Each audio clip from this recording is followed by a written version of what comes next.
Episode 17। दोस्तों, आप सभी को अगर हमारी कहानी पसंद आ रही है तो प्लीज आप हमारे चैनल को सब्सक्राइब कर हमें सपोर्ट कीजिए। कहानी अब आगे। निहाल का बेडरूम। जब रूहानी मुस्कुराते हुए पूछती है कि इस वक्त उसकी नजरें क्या कहना चाहती है, तो इस पर निहाल रूहानी के गाल को प्यार से अपने हाथों से छूते हुए बोलता है, इस वक्त आपकी नजरें मुझसे ये कह रही है मिस रूहानी। निहाल इतना बोल थोड़ा चुप हो जाता है, जिससे रूहानी एकदम बेसब्र हो पूछ बैठती है, हाँ बोलिए मिस्टर निहाल, आप चुप क्यों हो गए? जाने दीजिए मिस रूहानी, अगर मैं बोलूंगा तो फिर आपको लगेगा कि मैं बस ऐसे ही बोल रहा हूँ, यकीन तो आप करेंगी नहीं। जो मैं बोलूंगा तो फिर क्या फायदा? इतना कह निहाल रूहानी के कमर को छोड़ थोड़ा दूर जा खड़ा हो जाता है और मुस्कुराते हुए रूहानी के चेहरे को देखे जा रहा होता है, जिस पर इस वक्त ये जानने की टेंशन है कि आखिर में निहाल उसे क्या बोलने वाला था। और इसीलिए वो झट से निहाल के पास जा खड़ी हो बोली, ये क्या बात हुई मिस्टर निहाल? ये आधी अधूरी बात बता, आप चुप क्यों हो गए? मुझे तो पहले सड़ ही पता था कि आप झूठ बोल रहे हैं। और अगर आप सच में मेरी नजरें पढ़ सकते हैं तो बता दीजिए कि इस वक्त मेरी नजरें क्या कह रही है। फिर डिसाइड मैं कर लूंगी आपने सच कहा है या फिर नहीं। तो चलिए अब जल्दी से बताइए मुझे। रूहानी अपने दोनों हाथों को कमर पर कह बेसब्र हो पूछी और निहाल के चेहरे को घूर कर देखने लगी, जिस और निहाल को मन ही मन रूहानी के मासूमियत पर बहुत हंसी आ रही थी। लेकिन वो अपनी हंसी को कंट्रोल करते हुए बोला, तो आप चाहती है कि मैं आपको बता दूं कि इस वक्त आपकी आंखें मुझसे क्या कह रही है? यही नहीं मिस रूहानी? बिल्कुल, मुझे भी देखना है कि आप जो ये बड़ी बड़ी बातें बोलते हैं, उसमें थोड़ी सच्चाई है भी या वे ही फेंकते रहते हैं। रूहानी की बातों को सुन निहाल थोड़ा उसके चेहरे के करीब आते हुए उसके आंखों में अपनी आंख डाल धीरे से बोलता है, तो इस वक्त मिस रूहानी आपकी आंखें मुझसे ये बोल रही है कि मैं आपके इस गुलाबी होठों को चुम लूं?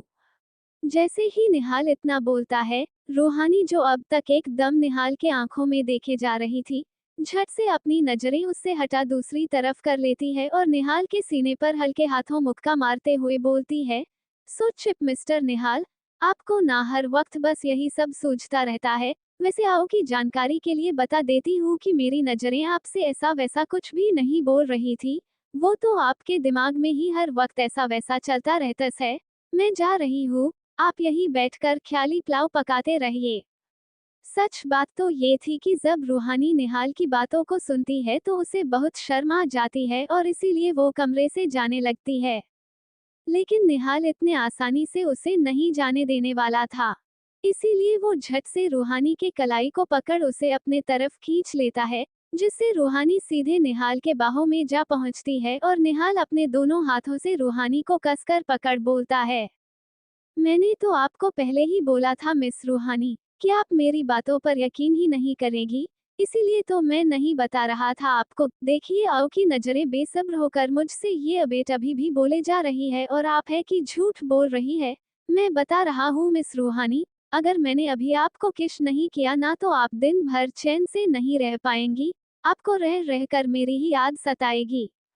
निहाल जिस तरह से रूहानी के साथ फ्लर्ट कर रहा था, उसे देखकर रूहानी को बहुत शर्म आ रही थी और साथ में अंदर ही अंदर खुशी भी हो रही थी। तभी निहाल अपने एक हाथ से रूहानी के चेहरे को थोड़ा ऊपर उठाते हुए उसके होठों के करीब बढ़ने लगता है। रूहानी निहाल को अपने करीब आते देख अपनी आंखें बंद कर लेती है और अपने दोनों हाथों से निहाल के शर्ट को कसकर पकड़ लेती है। निहाल भी रूहानी के होठों के करीब बढ़ते हुए अपनी आंखें बंद कर लेता है। कुछ ही पल में निहाल का होंठ रूहानी के होठों को छू लेता है, पर इससे पहले कि वो किश कर पाते उससे पहले ही कमरे के दरवाजे पर एक लाठी के सहारे टिके राठी सर आकर खड़े हो जाते हैं और दोनों को इतने करीब देख जल्दी से दरवाजे पर अपना हाथ पटकते हुए बोलते हैं, एक्सक्यूज मी। ये आवाज सुनते ही रूहानी और निहाल दोनों ही एकदम से एकचका कर दरवाजे के तरफ देखने लगते हैं और जैसे ही सामने राठी सर को खड़े पाते हैं वो दोनों शर्म से एक दूसरे से अलग हो खड़े हो जाते हैं। उन दोनों को कुछ बोलते ही नहीं बन रहा था, बस रह रहकर एक दूसरे के तरफ देखे जा रहे होते थे। तभी राठी सर उसी लाठी के सहारे कमरे के अंदर आते हुए दोनों के सामने आकर खड़े हो जाते हैं और बोलते हैं, राठी सर बोलते हैं, अरे भाई तुम दोनों इस तरह से मुझे क्यों देख रहे हो? तुम दोनों ने कोई चोरी थोड़ी ना की है जो मुझे देखकर इतना चौंक गए। हाँ, बस ये सब करते टाइम थोड़ा अपने चारों तरफ देख लिया करो। ये बोल राठी सर मुस्कुराने लगे, जिसे देख निहाल और रूहानी के चेहरे पर भी हल्की सी स्माइल आ गई। तभी निहाल पूछता है, वैसे सर आपको तो मैंने बेड पर आराम से लिटा दिया था ना, तो फिर आप इस तरह। और फिर डॉक्टर ने अभी आओ को सख्त मना किया है इस तरह चलने से, तो फिर आप खुद क्यों चल कर आए? आप हमें बुला लेते, हम आ जाते। हाँ सर, मिस्टर निहाल बिल्कुल ठीक बोल रहे हैं। आपको इस तरह अभी चलने की जरूरत नहीं है। अगर कोई काम हो तो हम दोनों में से किसी भी को बुला लिया कीजिए, हम खुद आ जाया करेंगे।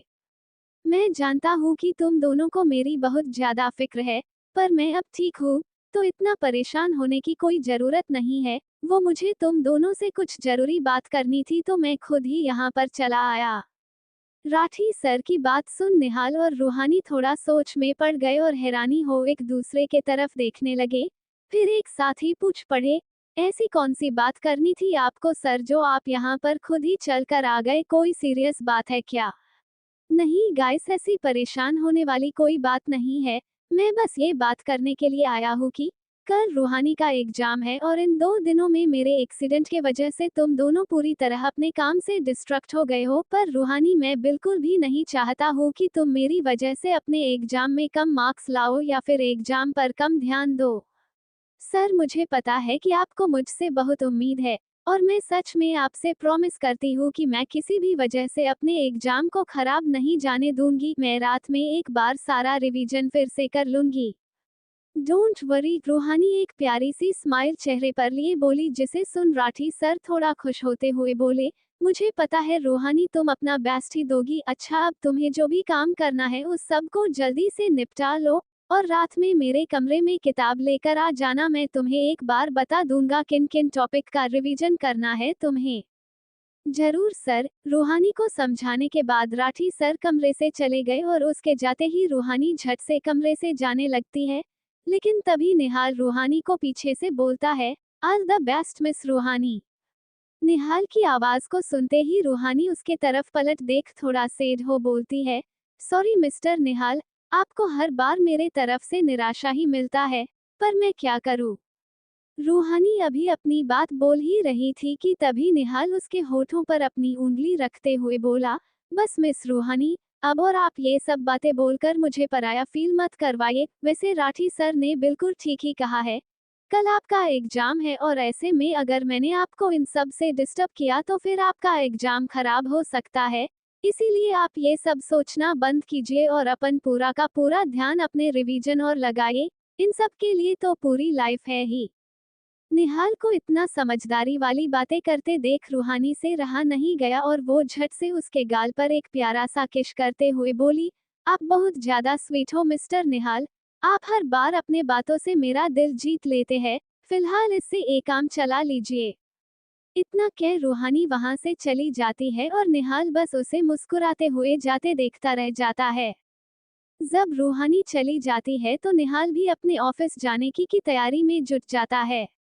लेकिन तभी दरवाजे पर से छिपकर राठी सर निहाल को घूर के देख रहे होते हैं और धीरे से खुद में बोलते हैं, बस तुम्हें जितना भी रूहानी के साथ फ्लर्ट करना है तुम कर लो निहाल, पर ये खुशी आज भर के लिए ही है तुम्हारे पास।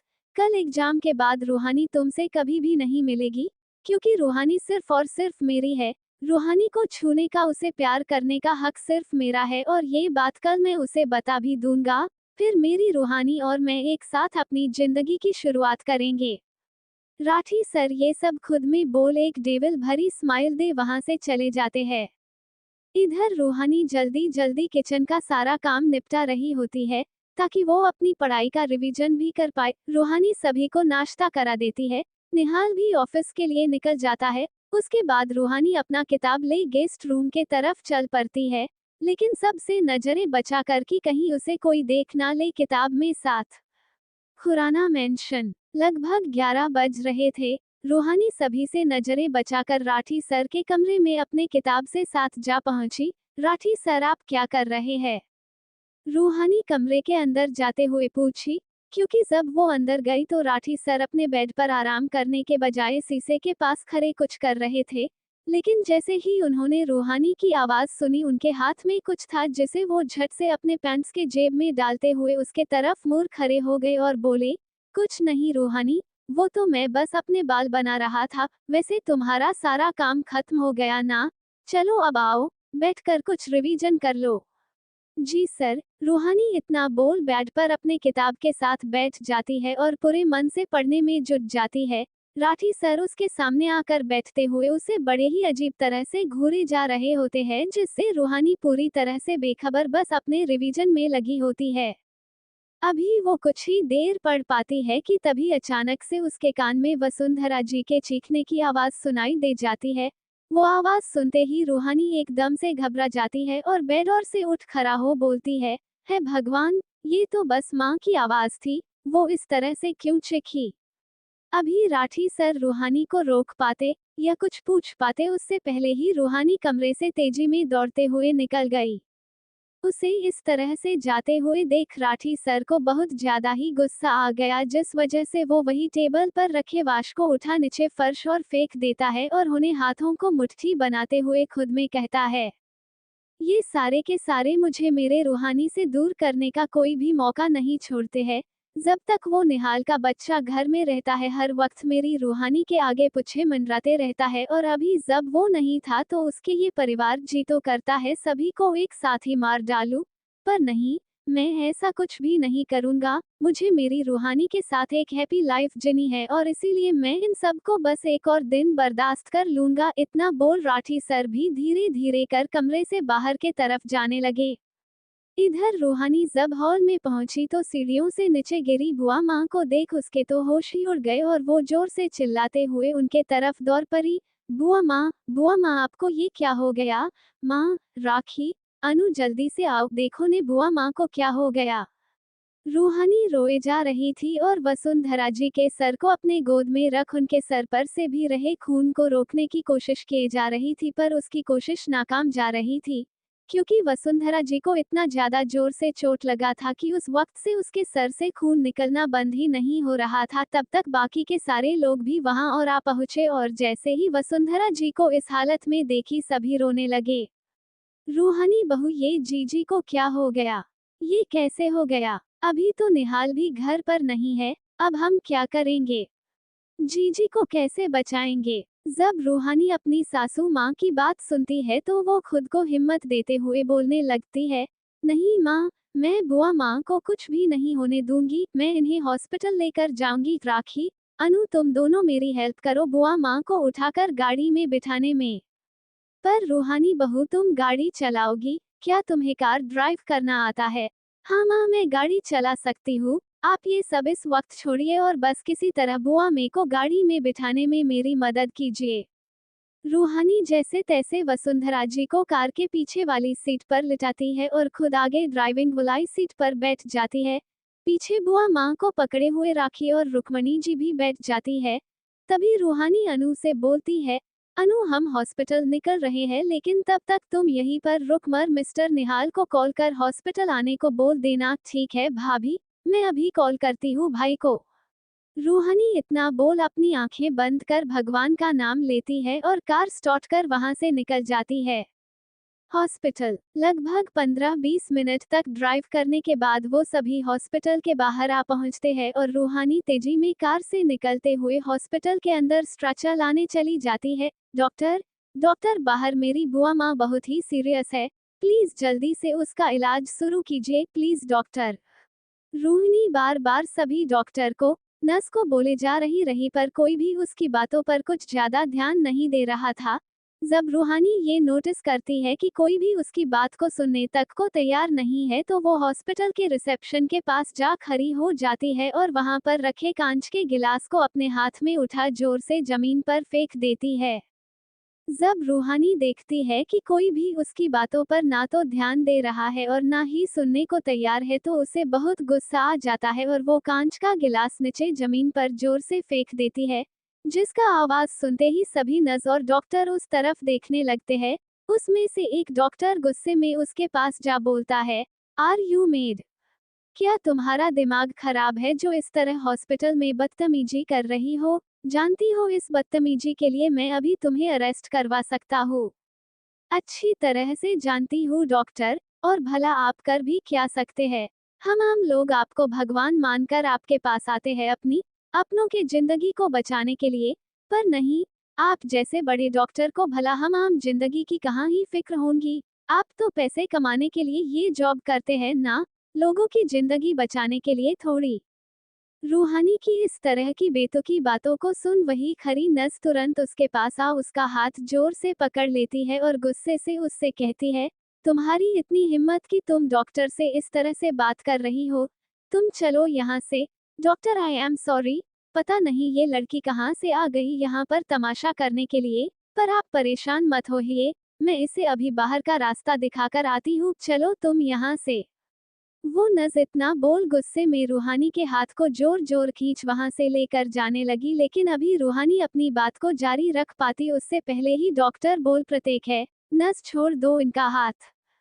पर डॉक्टर, मैंने बोला ना छोड़ो इनका हाथ। डॉक्टर के गुस्से भरे शब्द सुन वो नज रूहानी के हाथ को छोड़ देती है और थोड़ा दूर जा खड़ी हो जाती है। तभी डॉक्टर रूहानी से पूछते हैं, क्या प्रॉब्लम है, बताइए। डॉक्टर आई एम सॉरी, मैं ये सब बिल्कुल भी करना नहीं चाहती थी, पर क्या करती, मेरे बातों को सुनने के लिए यहाँ पर किसी के पास भी 1 मिनट तक का समय नहीं था, और बाहर मेरी बुआ माँ जिंदगी और मौत के बीच में है, इसीलिए आप सभी का ध्यान अपनी तरफ करने के लिए मैंने इस तरह की हरकत की। पर डॉक्टर प्लीज मेरी बुआ माँ का इलाज जल्द से जल्द शुरू कर दीजिए, उनके सर से बहुत ही ज्यादा ब्लड निकल चुका है, please doctor.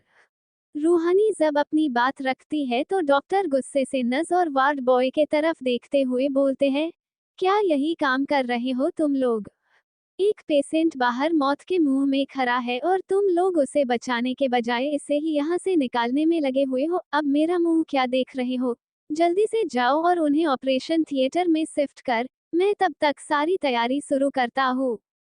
Ji doctor. Doctor के कहने पर वार्ड बॉय जल्दी से स्ट्रेचर लेकर हॉस्पिटल के बाहर निकल गया वसुंधरा जी को लाने। लगभग 1 घंटे से रूहानी, रुक्मणी जी और राखी ऑपरेशन थिएटर के बाहर घबराए हुए खड़ी थी, और अंदर ऑपरेशन चल रहा था। जब रूहानी रुक्मणी जी को रोते हुए देखती है तो वो उनके पास जाते हुए उनके कंधे पर अपना हाथ रख बोली, प्लीज माँ, हमारी बुआ माँ को कुछ भी नहीं होगा, आप इस तरह से रोए मत, वो बहुत ही अच्छी है, इसीलिए आप भगवान जी पर भरोसा रखिए, उन्हें कुछ भी नहीं होगा। पर रूहानी बहू, डॉक्टर अभी तक बाहर क्यों नहीं आए हैं? जी जी सचमर ठीक तो हो जाएंगी ना? हाँ माँ, बुआ माँ बिल्कुल ठीक हो जाएंगी, आप देख लीजिएगा। रूहानी अभी ये बोल ही रही थी कि तभी एक नर्स ऑपरेशन थिएटर से दौड़ते हुए बाहर निकलती है और रूहानी के सामने जा खड़ी होते हुए कहती है, देखिए पेशेंट के सर से काफी मात्रा में खून बाहर निकल चुका है, तो ऐसे में उन्हें ब्लड चढ़ाने की जरूरत है, पर इस वक्त हमारे हॉस्पिटल के ब्लड बैंक में ओ नेगेटिव ब्लड अवेलेबल नहीं है, इसीलिए आप जल्द से जल्द ओ नेगेटिव ब्लड का इंतजाम कीजिए। जैसे नस ये बात बोलती है रुक्मणी जी तो रोते हुए रूहानी के हाथ को कसकर पकड़ लेती है, लेकिन रूहानी इस वक्त बिल्कुल भी हिम्मत नहीं हार सकती थी, इसीलिए वो हिम्मत के साथ बोली, नस मैं अभी ओ नेगेटिव ब्लड अरेंज करके लाती हूँ, तब तक आप बुआ माँ का ट्रीटमेंट शुरू कर दीजिए। माँ आपको इस वक्त हिम्मत से काम लेना होगा, मैं अभी आती हूँ तब तक, और राखी भगवान जी से प्रे कीजिए कि सब ठीक हो, राखी माँ का ध्यान रखना। जी रूहानी भाभी, आप जाइए मैं हूँ यहाँ पर। राखी के कहने पर रूहानी तेजी में दौड़ते हुए हॉस्पिटल से निकल जाती है।